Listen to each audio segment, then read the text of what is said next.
শহীদ জিয়া, রাষ্ট্রপতি জিয়া রহমানের নামটি অন্তরে গেঁথে আছে।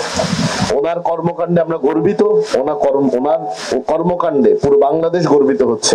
আরাফাতের ময়দানে উনি নিম গাছ লাগিয়েছেন, শুধু আরাফাতের ময়দানে নয়, যে রাস্তাটা সৌদি আরব থেকে বাহরাইন যায় এই রাস্তাটাও করা হয়েছে ওনার নামে। কারণ এই পুরো রাস্তার দুই সাইডে যেই নিম গাছগুলো লাগিয়েছে বাহরাইন সহ এই পুরো মিডল ইস্টার্ন দেশগুলোতে, সৌদি আরব, বাহরাইন সহ আশেপাশের দেশগুলোতে শহীদ রাষ্ট্রপতি জিয়া রহমান কিন্তু একটি অনন্য নাম, খুব পছন্দনীয় নাম, খুব সম্মানের একটি নাম।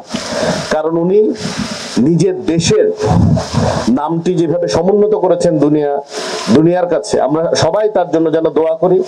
আল্লাহ ওনাকে শাহাদাতের মর্যাদা দান করুন, শহীদের মর্যাদা দান করুন, এবং ওনার পরিবার, বিশেষ করে আমাদের দলের চেয়ারপারসন দেশনেত্রী বেগম খালেদা জিয়াকে দ্রুত শিফা দান করুন, হায়াতে তাইয়্যিবা দান করুন, এবং বর্তমানে যিনি সকল ষড়যন্ত্র মোকাবেলা করে এই ঈদে জামা জুতো অ্যাকসেসরিজের ডিসকাউন্ট,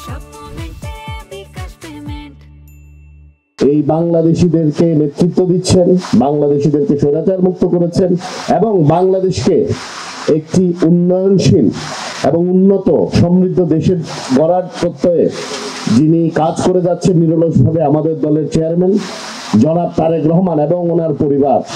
আমরা সকলের জন্য দোয়া করব।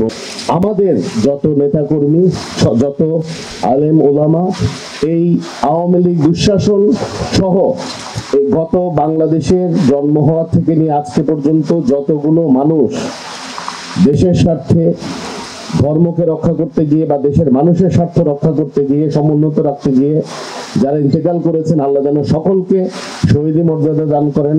আমি সেই দোয়া করবো, ইনশাআল্লাহ আমরা সেই দোয়া করব। একই সাথে আরেকটি কথা বলতে চাই, বাংলাদেশের স্বাধীনতা এবং সার্বভৌমত্ব সহ বাংলাদেশের যে বিশাল মুসলিম জনগোষ্ঠী আছে, তারা সকলেই মনে করে বাংলাদেশের স্বাধীনতা, সার্বভৌমত্ব এবং ইসলাম শুধুমাত্র জিয়া পরিবারের হাতেই নিরাপদ।